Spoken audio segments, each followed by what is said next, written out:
Queremos seguir aproximándonos a Roma, a su presencia en Hispania, a través de distintas perspectivas de la vida cotidiana, de la vida real. Para ello, vamos a observar el teatro en primer lugar. Todavía hoy, en lugares como Mérida, se representan obras clásicas, con su lógica acomodación temporal. En el caso que vemos, un Edipo Rey adaptado por Miguel Murillo y dirigido por Dennis Rafter. Aquellos que pueden hacer de la vida del hombre un infierno.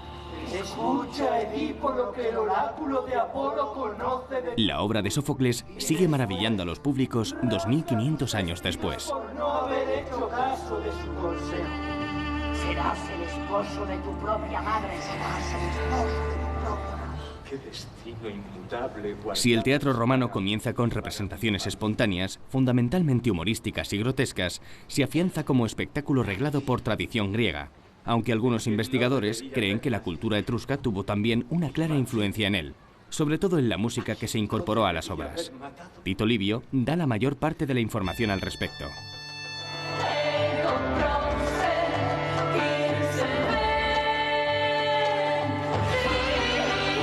En los Ludi Romani, tras el final de la Primera Guerra Púnica sobre el 240 a.C., se inician las representaciones de obras dramáticas griegas.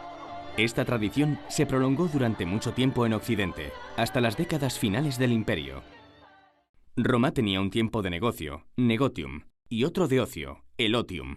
Durante el primero imperaban la guerra y la política. Durante el segundo, las diversiones. Había juegos circenses y juegos escénicos. Los primeros eran territorio de aurigas, gladiadores y domadores de fieras. Los segundos de dramaturgos y actores. En la Roma de Marco Antonio llegó a haber más de 130 días de ludus, de espectáculos públicos, en un año. Estas grandes celebraciones estaban promovidas por el poder político. Eran una demostración de solvencia y una forma de ganarse al pueblo. El registro arqueológico del teatro romano es muy rico en nuestro país. Además de las grandes obras públicas, de los grandes recintos, se han conservado detalles epigráficos, máscaras y otros elementos. En diferentes teatros romanos de nuestro país, como Córdoba, que se encuentra parcialmente excavado bajo el Museo Arqueológico, Cartagena o Segóbriga, se explica a los visitantes, gracias a varios audiovisuales, cómo funcionaba la gran máquina del teatro romano, además de las respectivas historias de cada emplazamiento. Para los más profanos, sorprende la cantidad de ingenios necesarios para mover tramoyas y escenarios. El teatro era una gran producción, con grandes efectos escenográficos. Llegó un momento en que era tan grande la espectacularidad de las obras representadas que el mismo Cicerón, más tradicional, se quejó de la caballería y las armas usadas en un caballo de Troya. No veía ninguna belleza en ello. Hemos visitado varios de los grandes recintos peninsulares, sin duda los más conocidos. Pero uno de ellos, situado a unos 15 kilómetros de Ronda, puede resultar menos familiar para todos. Su gran escenario es un polo visual entre las colinas agrestes de la sierra. Acinipo, ciudad romana que antes fue íbera, constituye uno de esos casos a los que hay que prestar atención, por su originalidad y por su estado de conservación actual. Aquí se distingue de Acinipo a Ronda la Vieja cuando se habla de antes de Roma y después de Roma. Ronda la Vieja es un poblado que inicia su andadura en época prehistórica, concretamente en el Calcolítico, que se afianza sobre todo en el Bronce y que se convierte posteriormente en un oppidum ibérico en torno al tercer-segundo milenio antes de Cristo y sobre todo lo que se conoce por aquí como época orientalizante, en el primer milenio aproximadamente. Se consolida como oppidum ibérico fortificado, que es lo que los romanos convertirán después en la ciudad de Acinipo, aunque el topónimo sigue siendo autóctono, sigue siendo ibérico. La ciudad pervive, según los datos que tenemos nosotros, en torno al siglo VI después de Cristo. En Acinipo el urbanismo se empieza a implantar, el urbanismo latino, clásico, romano, a partir del siglo I, pero que lo primero que hacen es, digamos entre comillas, expropiar antiguas zonas de habitación ibéricas, es decir, antiguas casas ibéricas, para fundar elementos propios de la cultura latina, como son el foro, como tú has dicho, que es la plaza pública, el teatro, elementos culturales y de representación social, y las termas. El teatro parece ser que se inició un primer intento junto a una de las puertas principales de acceso a la ciudad, que es el lugar naturales propios, porque además el visitante cuando entra a la ciudad lo primero que ve es un gran edificio público, pero sin embargo por un fallo tectónico de la propia estructura rocosa de la mesa de Ronda la Vieja tienen que llevárselo al lugar más extremo donde el estrato de roca es más grueso y le permite poder construir con más garantía. Esa es la razón que explica que aunque la mesa de Ronda la Vieja tiene 32 hectáreas, esas 32 hectáreas no están ocupadas. El teatro no está dentro de la ciudad, está fuera de la propia ciudad, aunque dentro de la misma meseta. Transitando por la Bética, encontramos nuestro siguiente foco de atracción, las villas romanas. La Villa del Ruedo, en Almedinilla, Córdoba, nos traslada a la época tardoimperial. En esta época se abandonan las ciudades de forma constante y los ciudadanos más pudientes desarrollan su vida en estas grandes propiedades rurales. La excavación de esta villa ha dado grandes frutos.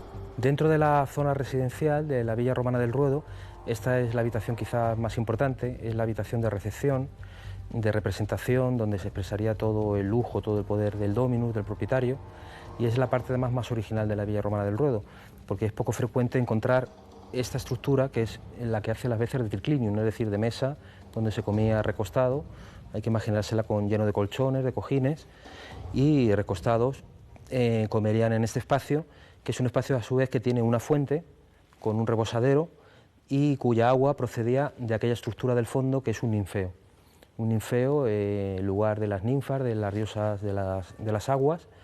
Entonces sería un espacio muy sorprendente para las visitas, porque además estaría decorado con muchas de las estatuas que se han encontrado en la villa, estarían en este espacio, entre ellas pues el grupo de Perseo y Andrómeda, que posiblemente presidía el ninfeo en el espacio que ocupa que hay entre las dos columnas, y la propia escultura del dios del sueño, del dios Somnus, que también se encontró en este espacio y que sin duda decoraba este lugar que era el principal de la vivienda. La imagen de este dios, Hypnos, nos muestra que la práctica religiosa dentro de los hogares era muy habitual. De hecho, en Mérida se puede visitar una gran domus, una gran casa que muchos autores consideran como un santuario del dios Mitra por sus extraordinarios mosaicos con elementos cosmológicos. Este mitraeo es uno de los lugares más interesantes de Mérida y supone todo un reto para los investigadores. Pero hay un lugar en el que se han preocupado por recrear con rigor el ambiente de una de estas domus.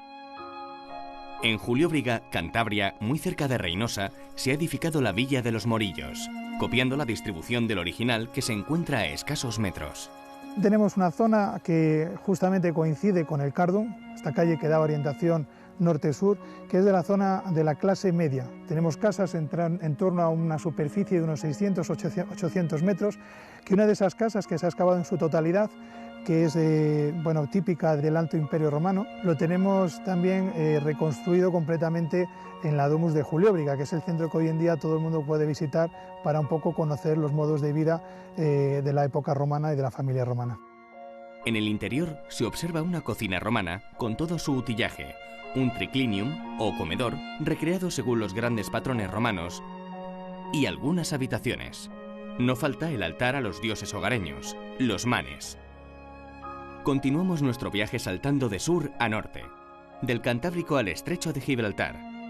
Vamos a visitar una ciudad única para la investigación, ya que sobre ella no se han superpuesto otras construcciones. Se trata de Baelo Claudia, en Tarifa, Cádiz, y vamos a acercarnos al mundo de la pesca en época romana. Conoceremos Baelo Claudia, una ciudad romana vinculada al tráfico marítimo, a la pesca, a los salazones de pescado y sobre todo al garum, la gran joya de la gastronomía romana. A su frente, al otro lado de los escasos 14 kilómetros del estrecho de Gibraltar, se encuentra la bahía de Tánger, conocida en la antigüedad como Tingis, con la que Baelo Claudia mantuvo una intensa actividad comercial. Estrabón ya afirmó en el siglo I que Baelo Claudia vivía del comercio y el tráfico de pasajeros con Tingis y de una intensa explotación de la pesca. Baelo Claudia en época romana era una gran ciudad del estrecho, una ciudad portuaria y una ciudad importante por la producción de pescado en salazón. Para los romanos la explotación de recursos marinos era una fuente de riqueza muy importante y en las costas de la actual Andalucía pues encontraron uno de los caladeros más importantes y establecieron sus almadrabas que hunden sus orígenes en nuestro pasado fenicio-púnico. Quizás los productos más afamados en el imperio eran el atún en salazón, lo que los romanos llamaban salsamenta. Y claro, del célebre garum, que tuvo aquí una de sus principales factorías. El garum era un líquido resultado de ese prensado que, dependiendo de los ingredientes con los cuales hubiéramos nosotros hecho el preparado, pues así era de un tipo o de otro. El garum más importante, según nos dicen los autores antiguos, era el garum gaditanum, el garum procedente del estrecho de Gibraltar. Para cualquier romano de Roma, de la propia Atenas, de Alejandría, de las grandes ciudades del imperio, a los gaditanos nos veían como los productores de aceite en el Valle del Guadalquivir y en la costa como los productores del atún en salazón. En estas costas también se cazaron ballenas y otros cetáceos. Opiano narra en un tratado la técnica de captura y flotación de estos gigantes del mar en época romana. En Baelo Claudia puede verse una vértebra que se empleó como mesa de despiece. La ciudad fue fundada durante el periodo fenicio-púnico, pero alcanzaría su esplendor durante el Alto Imperio Romano. A pesar de su reducido tamaño, Baelo Claudia se considera un perfecto ejemplo del urbanismo imperial.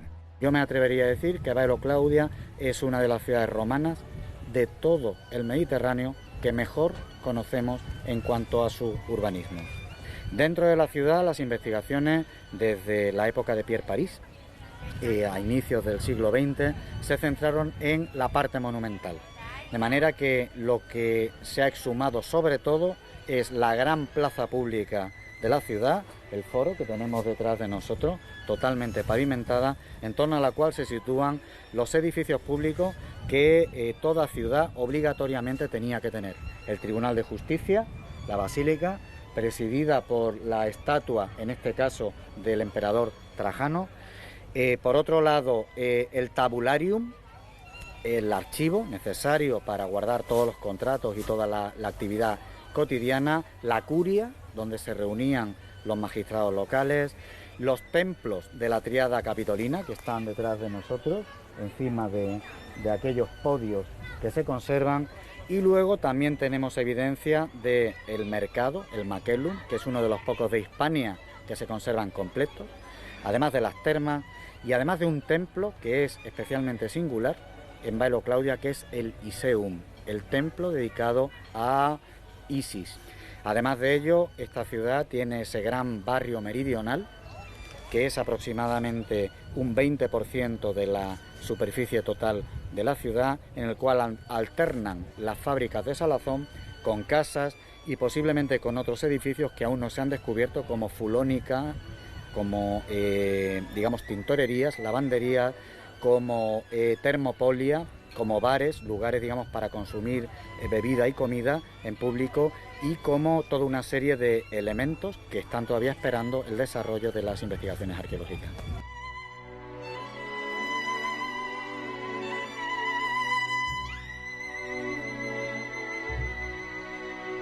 La vida cotidiana y la fe religiosa se entrelazan en un caso singular documentado en el templo de Isis. En uno de los pozos que tenemos enfrente de nosotros, cuando se hicieron las excavaciones, apareció una adefixio, una maldición, una pequeña tablilla de plomo en la cual una baelonense, una ciudadana del siglo I, grabó una maldición para pedirle a Isis Muriónima, en una de sus advocaciones de esta divinidad, que acabase con la vida de los ladrones que en su caso le habían arrebatado la ropa de cama, ¿no? Es un detalle singular, pero denota cómo la religiosidad en la antigüedad afectaba todos los aspectos de la vida cotidiana. A finales del siglo III, un terrible terremoto asoló Baelo Claudia. Le causó unos daños tan severos que no fue capaz de recuperarse. Iniciaba una lenta decadencia que duraría hasta el siglo VII. Finalizaba así la historia de una ciudad que hizo del garum su principal fuente de riqueza. Fastuoso, cruel, delicado. El mundo romano contenía todos los ingredientes del nuestro. Su gran longevidad hace que sea imposible dar fotos fijas del mismo. En este análisis secuencial volveremos a Roma y su enorme presencia en Hispania.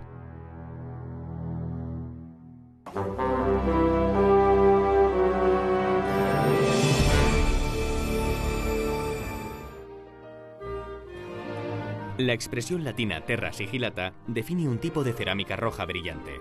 Significa literalmente cerámica o tierra sellada, ya que va marcada con un sello. Algunas de estas cerámicas emulan objetos metálicos más caros. El barniz rojo que las cubre es antiadherente.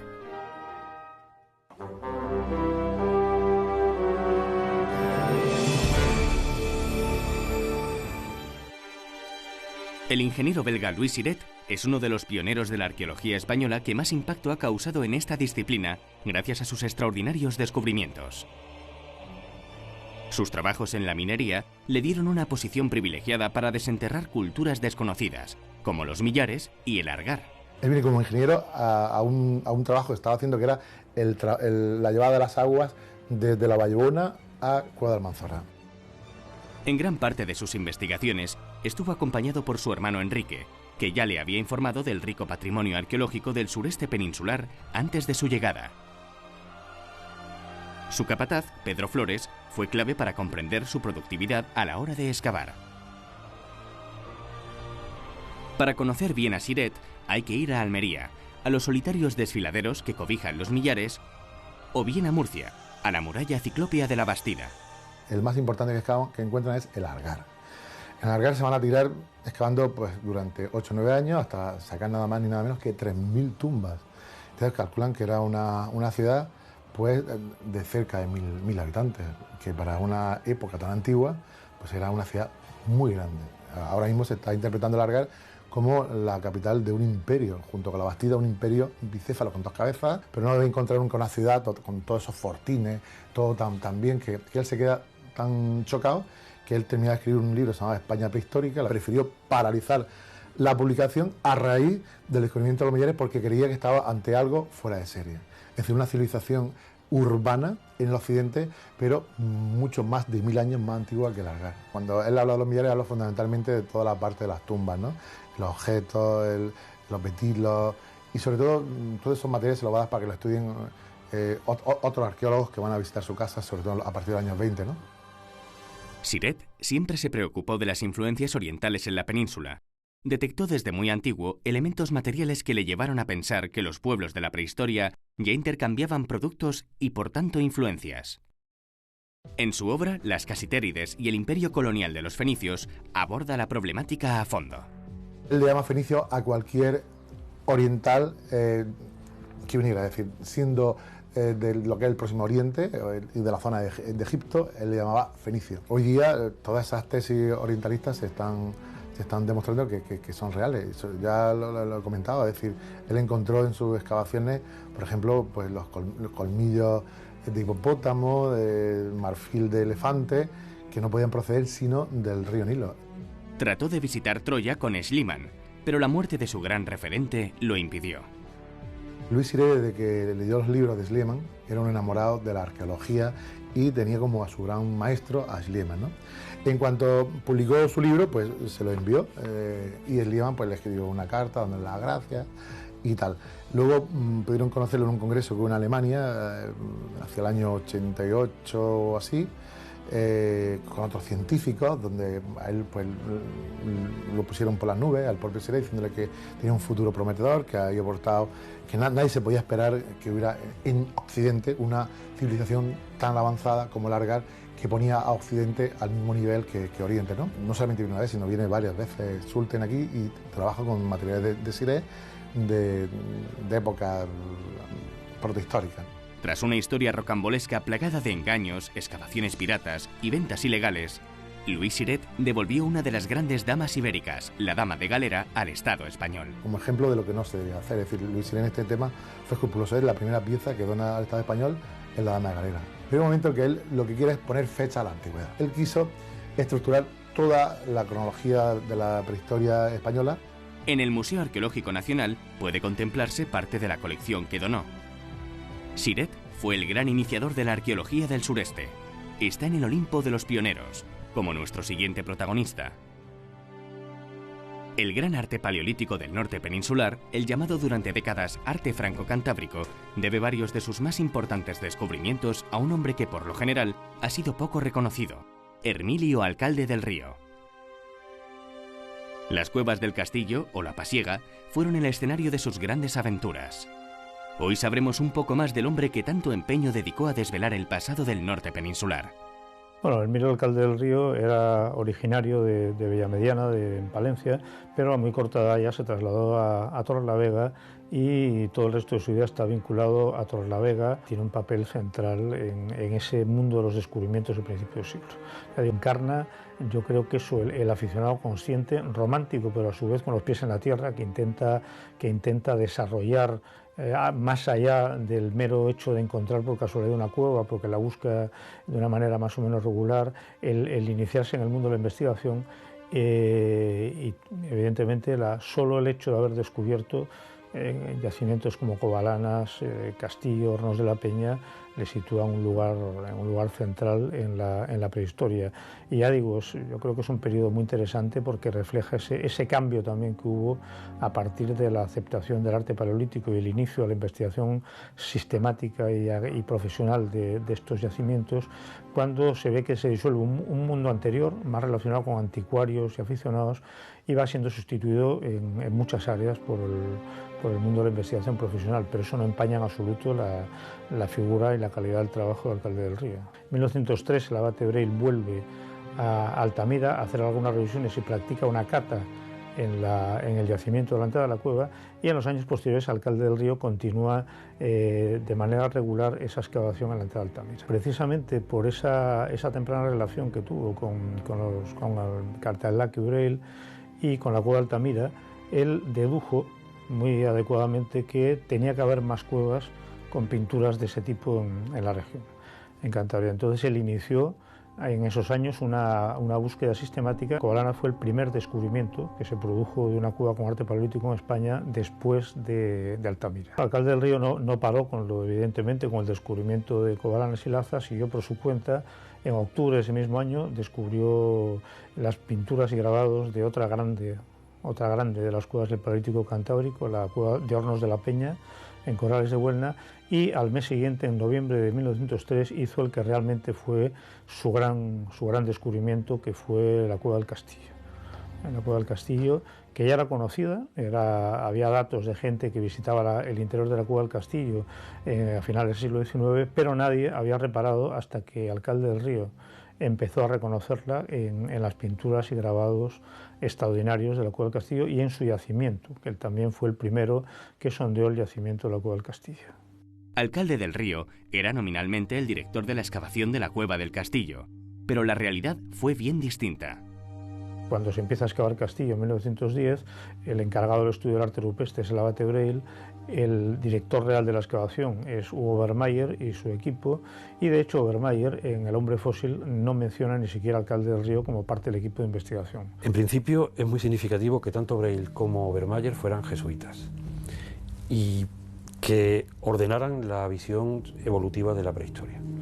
De eso se ha escrito bastante y hay trabajos muy interesantes en Santander, sobre todo del grupo de Manuel González Morales, porque han visto que verdaderamente Breil parece ser que es un modelo desde la Iglesia Católica de controlar el posible materialismo que había en la prehistoria. Nuestro pionero estableció una fructífera, aunque poco conocida, relación con el príncipe de Mónaco. La firma de un contrato entre el príncipe de Mónaco y Alcalde del Río para, de alguna manera, adquirir los derechos que pasan al príncipe de Mónaco de los descubrimientos de Alcalde del Río, con vistas a su publicación junto con otros autores, como que va a ser el germen de lo que en 1911 fue Las cavernas de la región cantábrica, cuyos autores nominales eran Breil, Alcalde del Río y el Padre Sierra. La investigación de las grandes cuevas cantábricas no habría resultado igual sin Alcalde del Río. La historia del sur peninsular también debe mucho a nuestro siguiente protagonista.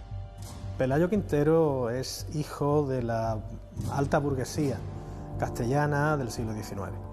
Es nieto de gobernador civil, nieto de juez togado militar, destinado en Cuba, y es hijo de terratenientes decimonónicos en la provincia de Cuenca.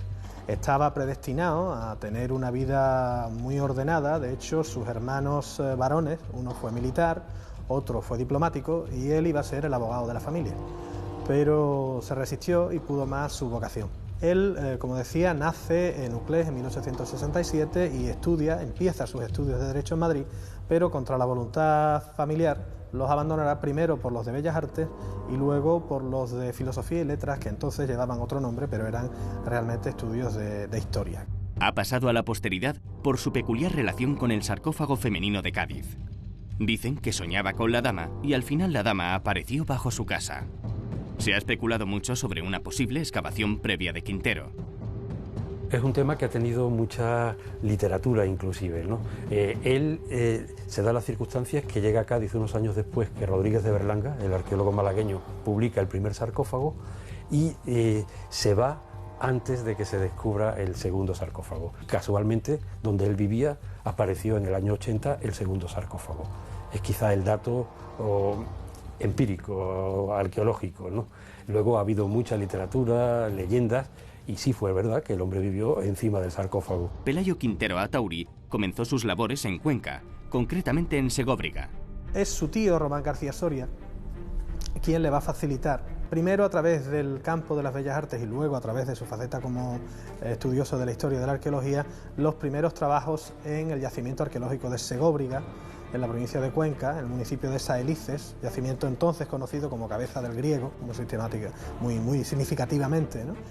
Y él empieza ayudando a su tío García Soria como dibujante arqueológico para luego ya pasar muy pronto, en plena adolescencia, con 18 o 19 años, a empezar a desarrollar labores de campo, ayudando, al histórico excavador de Segóbriga. Este yacimiento emblemático de Hispania fue excavado en parte por Pelayo. Trabajó mucho en la zona de las termas, aunque no tuvo muy clara la finalidad de la construcción. Tras pasar por ciudades como Málaga, en la que ejerció como profesor de dibujo, llegó a Cádiz, donde desarrolló la mayor parte de su carrera. Quintero llega pronto a Andalucía, llega probablemente en torno a 1893 de la mano de la arqueología, con un encargo de la Real Academia de la Historia del padre Fita para hacer calcos y dibujos de material arqueológico y remitirlos a Madrid, material arqueológico gaditano y norteafricano. Pero será su faceta como profesor de Bellas Artes la que le instale definitivamente en Andalucía, primero en Granada, Málaga y luego definitivamente en Cádiz, no sin olvidar su paso por Itálica, por Sevilla, con una beca para estudiar los mosaicos de esa ciudad romana. Pelayo va a ser un hombre un poco atípico, porque va a ser un hombre con formación y con inquietudes interdisciplinares, va a intentar preocuparse por reconstrucciones paleogeográficas, va a trabajar con un profesor de medicina de Sevilla para la reconstrucción de los enterramientos y el estudio físico de los inhumados en la necrópolis de Cádiz, incluso indicios y avances en arqueología subacuática. Él sabía que estaba en la ciudad más antigua de Occidente, eso lo tenía claro, pero también fue director de las excavaciones. Director de las excavaciones desde el 16 hasta el 34. Y por tanto sí creo que hay que reivindicar, ahora que los temas de Cádiz y el Cádiz fenicio resurgen con gran interés, pues es uno de los grandes pioneros, el gran pionero. Él, por ejemplo, es precursor de la idea del Círculo del Estrecho, habla claramente de las relaciones, porque ve que hay Neandertal y Cro-Magnon, tal como se habla en la época, y los conecta con el norte de África, un tema de mucha vigencia en la actualidad y que no muchos se dieron cuenta. Él fue presidente del Club Rotary de Cádiz durante más de 20 años, también secretario, la sede estaba en el Museo de Cádiz, se disuelven antes de la Guerra Civil porque es una sociedad que podían tener problemas. Yo creo que claramente suscitó envidias, ¿no? Él fue el presidente de la Academia Hispanoamericana de Bellas Letras, él fue el director del museo, ocupó muchos cargos. Su carácter liberal, unido a su distanciamiento de las grandes familias gaditanas durante la Guerra Civil, provocó su condena al ostracismo cuando ya tenía más de 70 años, aunque Pelayo siguió trabajando en el protectorado. Está claro que en el establishment y en la sociedad emergente luego, que fue claramente la familia Pemán en la ciudad de Cádiz en la inmediata posguerra, no encajaba. Y se ve en el odio que le tiene Martínez Santaolalla. Por eso es muy curioso ver luego ya a Pelayo con sus más de 70 años, empezando una nueva vida, una tercera etapa en su vida, excavando en Tamuda. A lo mejor la arqueología le permitió olvidar, al menos tácitamente, este momento geopolítico que fue muy complejo para nuestro país y que él debió sufrir en primera mano en sus propias carnes. Es más que de justicia poner sobre la mesa que su trabajo es de plena actualidad y que él desarrolló una labor ejemplar durante los años en los cuales, entre el 40 y el 46, estuvo destinado, diríamos hoy, en las tierras tetuaníes, donde pudo desarrollar la última parte de su carrera científica. Él era una persona no afecta al régimen y por tanto tenía que tener, digamos, pies de plomo a la hora de desarrollar y escribir y hacer actividad de carácter intelectual. Concretamente, él decide trabajar en un yacimiento que habían descubierto los españoles hacía 2 décadas prácticamente, en el año 1921, César Luis de Montalbán descubre un yacimiento en el área periurbana de Tetuán, que es el yacimiento de Tamuda. Cada excavación que hacía, él redactaba una memoria y esa memoria consiguió que se publicasen anualmente de manera cíclica durante el periodo en el cual él estuvo haciendo excavaciones arqueológicas y al frente del Museo Arqueológico de Tetuán. Yo personalmente no conozco en España muchos ejemplos parecidos, por decir que se podrían contar con los dedos de la mano.